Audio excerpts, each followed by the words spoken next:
Hi everyone, I'm Lance Benedict Arfin and welcome to our health news update mga kabit.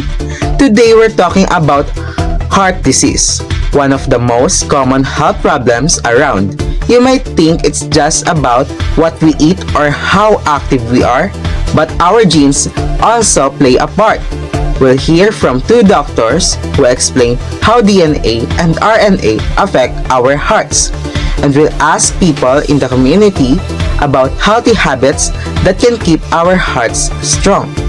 So stay tuned and let's learn how we can take better of our hearts. Mga kabit, Sakit ang dibdib ko.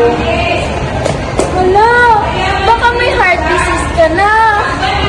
Kapag tumibok ang puso, wala ka nang magagawa kundi sundin ito. Kapag tumibok ang puso, lagot ka na, siguradong huli ka. Hello, this is Dr. Joriel Habuyanon, a cardiologist. Heart disease is a disorder that affects how the heart works. Some types of heart diseases can link to DNA, which we inherit from our parents. Certain genes can increase a person's risk of developing heart problems. Today, I'm Dr. Phoebe Cruz, a genetic specialist.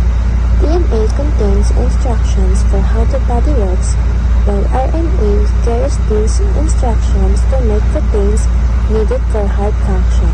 Problems in DNA or RNA can affect heart health and daily life. at ayan na nga, magsisimula na mag-interview sila Sydney at Soriano. Magsisimula na ata sila. What healthy habit should you develop to improve your heart health?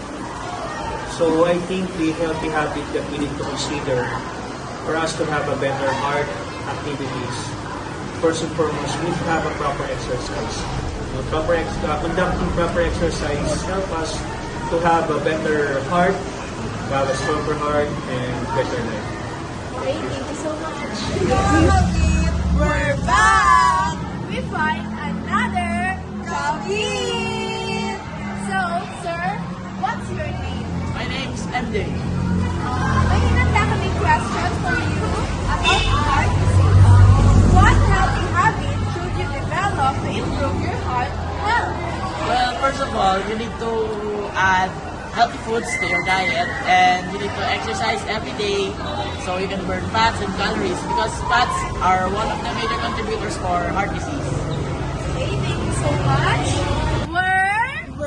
We're back! So, we find another Kavit! So, what is your name? Ako nga pala, si Joris Manuela. So, I have a question for you. Why is it essential to do checkups every 6 months? Yan, napagandang tanong mula kay Sydney. Sasagutin natin yan. Kailangan natin magpa-check up ng at least twice or thrice every year.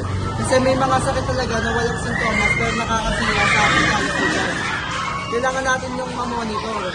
Kaya dapat magpa-check up tayo para magapan agad yung mga sakit bago pa lumala. That's it. Salamat. Thank you! And that's our report for today, everyone. Heart disease may be connected to DNA and RNA, but our daily choices still make a big difference by staying active, eating healthy, and being informed. We can all take better care of our hearts. Thank you for watching and stay healthy mga kabit!